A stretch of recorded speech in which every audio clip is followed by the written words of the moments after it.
Right, ఇప్పటికే మొదటి priority ఓట్ల కౌంటింగ్ మాత్రం పూర్తయిందని చెప్పవచ్చు. ఉదయం నుంచి కూడా మనం చూస్తున్నాం ఎంతో ఉత్కంఠ. ఆ మొదటి ప్రాంతీయ ఓట్లలో ఎవరు గెలుపొందుతారా, విజేతగా ప్రకటిస్తారా అని చూశారు. కానీ మొదటి ప్రాంతీయ ఓట్ల లెక్కింపులో ఎవరికి కూడా కోట రానటువంటి పరిస్థితి. ఖచ్చితంగా ఎలిమినేషన్ ప్రక్రియ మరి కాసేపట్లోనే ఎలిమినేషన్ ప్రక్రియ మొదలవుతుంది. కింది నుంచి కూడా తక్కువ ఓట్లు వచ్చిన వారిని ఎలిమినేషన్ చేసుకుంటూ కూడా అందులో ఉన్నటువంటి రెండో ప్రాధాన్యత ఓట్లను కూడా లెక్కిస్తారు. మొదటి ప్రియారిటీ ఓట్లలో చూసినట్లయితే ప్రధానంగా మనం ముందు నుంచి అనుకున్నట్లు శ్రీపాల్ రెడ్డి, అదేవిధంగా యూటీఎఫ్ అభ్యర్థి నర్సిరెడ్డి, ఇండిపెండెంట్ అభ్యర్థి హర్షవర్ధన్ రెడ్డి, అదేవిధంగా పూల రవీందర్, వీరందరికీ కూడా చూసినట్లయితే శ్రీపాల్ రెడ్డి మొదటి ప్రాధాన్యత ఓట్లలో అత్యధికంగా ఓట్లు రావడం జరిగింది. శ్రీపాల్కి ఎక్కువ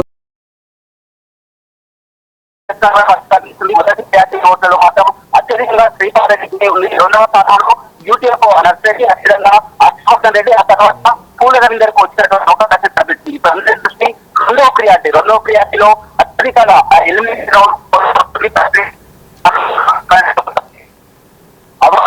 ఎక్కువగా అవకాశాలు పెట్టుకున్నటువంటి పరిస్థితి కనిపిస్తుంది. రెండో ప్రాధాన్యత ఓటు కూడా తమకే లభిస్తుంది.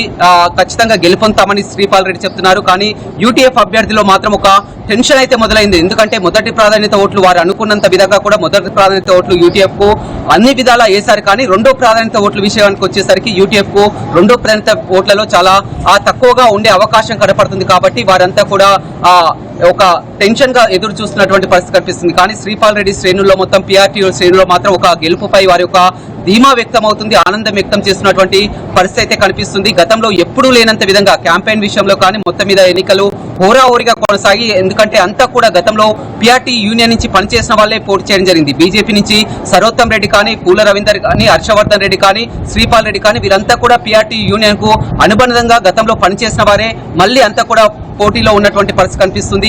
అదేవిధంగా ఇప్పుడు మనకు పూర్తిగా 24,000 ఓట్ల లెక్కింపు కానీ ఇన్వాలిడ్ ఓట్లు తీసేస్తే గెలుపు కోట అనేది పూర్తిగా 23,600 50% అంటే 11,700 వరకు ఆ ఓట్లు గెలుపొందాలంటే 11,700 పైగా కూడా ఓట్లు రావాల్సి ఉంటుంది. ఇప్పుడున్నటువంటి ఆ ప్రకారం శ్రీపాల్ రెడ్డికి ఓవరాల్ గా 8,000 వరకు కూడా ఓట్లు వచ్చినట్టు తెలుస్తుంది. ఆ తర్వాత స్థానంలో నర్సిరెడ్డికి, అదేవిధంగా హర్షవర్ధన్ రెడ్డి కూడా ఉన్న జరిగింది. ఖచ్చితంగా రెండవ ప్రాధాన్యత ఓట్లు మరి కాసేపట్లోనే లెక్క అవుతుంది. మొత్తం 19 మంది అభ్యర్థులు పోటీలో ఉన్నారు కాబట్టి తక్కువ ఓట్లు వచ్చిన కాడి నుంచి కూడా ఎలిమినేషన్ ప్రక్రియ ఉంటుంది. ఆ 19 ఓట్ల చివరి నుంచి కూడా వారికి వచ్చినటువంటి రెండో ప్రాధాన్యతని లెక్కిస్తూ వస్తుంటారు. ఆ లెక్కించే క్రమంలో కూడా ఖచ్చితంగా యూటీఎఫ్ రెండో ప్రాధాన్యత మీద ఆశలు పెట్టుకోలేదు. ఎక్కువగా వారు మొదటి ప్రాధాన్యత ఓటుపై ఆశలు పెట్టుకున్నారు. మొదటి ప్రాధాన్యతలో అత్యంత కీలకంగా భావించారు. కానీ ఇప్పుడున్నటువంటి పరిస్థితిలో మొదటి ప్రాధాన్యతలో కూడా శ్రీపాల్ రెడ్డికి అత్యధికంగా ఓట్లు రావడం పట్ల ఖచ్చితంగా రెండో ప్రాధాన్యత కూడా తమకు లాభిస్తుంది. ఖచ్చితంగా విజయం సాధిస్తామని ఒక కాన్ఫిడెన్స్ తో ఉన్నారు. మరి కాసేపట్లోనే ఎలిమినేషన్ ప్రక్రియ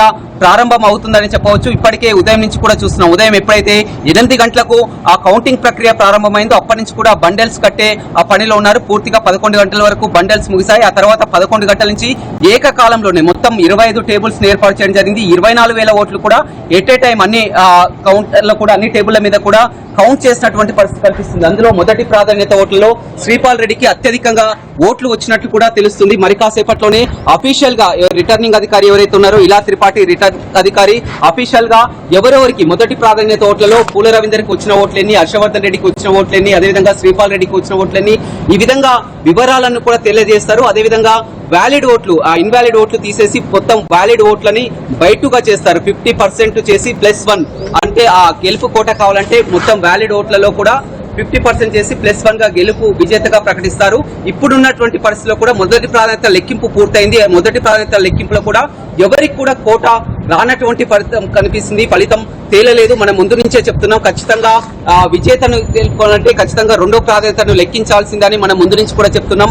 అదే అనుగుణంగా కూడా మొదటి ప్రియారిటీలో ఎవరికి కూడా ఆ ఫలితం రాలేదు. ఖచ్చితంగా ఎలిమినేషన్ ప్రక్రియ ఉంది. ఇప్పుడంతా కూడా రెండో ప్రాధాన్యత తమకు అత్యధికంగా ఓట్లు వస్తాయని పూల రవీందర్, తమకి అత్యధికంగా వస్తాయని శ్రీపాల్ రెడ్డి, ఇవాళ ఎవరికి వారు కూడా వారు రెండో ప్రాధాన్యతపై దృష్టి పెట్టారు. కానీ యూటీఎఫ్ మాత్రం కాస్త నిరాశ ఉన్నట్టుంది. ఎందుకంటే వారంతా కూడా మొదటి ప్రాధాన్యత చాలా కీలకంగా తీసుకున్నారు. వారు అనుకున్న విధంగా మొదటి ప్రాధాన్యత ఓట్లు రావడం జరిగింది. ఇప్పుడు రెండో ప్రాధాన్యత కీలకంగా మారింది. మరి కాసేపట్లోనే ఎలిమినేషన్ ప్రక్రియ కొనసాగి ఆ సాయంత్రం వరకు కూడా ఈ విజేత ఎవరో తెలిసే అవకాశం అయితే కనపడుతుంది.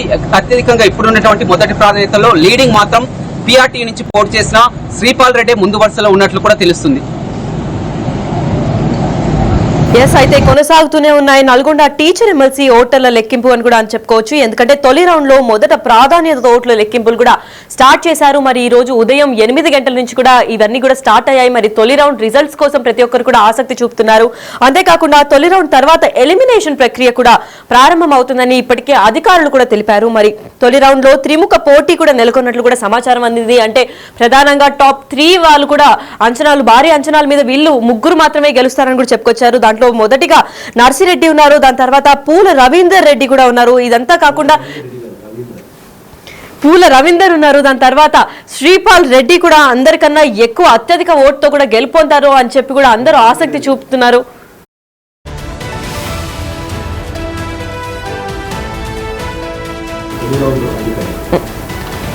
రైట్, అయితే ఇప్పుడు నల్గొండలో కొనసాగుతున్న తొలి రౌండ్ రిజల్ట్స్ అయితే ఇప్పటికి స్టార్ట్ చేశారు. మరి అధికారికంగా ప్రకటన ఎప్పుడు వస్తుంది అని ప్రజల్లో కూడా ఆసక్తి నెలకొంది. దీని తర్వాత రిజల్ట్ అనంతరం అసలు ఎలిమినేషన్ ఎప్పుడు అవుతుంది, ఎలిమినేషన్ తర్వాత అంటే మొదటి రౌండ్ స్టార్ట్ అయిన తర్వాత కూడా ఎలిమినేషన్ ప్రక్రియ స్టార్ట్ అవుతుంది. కాబట్టి దీని తర్వాత ఎప్పుడు అధికారికంగా ప్రకటన వస్తుంది అని చెప్పి కూడా ప్రతి ఒక్కరిలో ఉత్కంఠ నెలకొంది. అందరూ కూడా ఆసక్తి చూపుతున్నారు.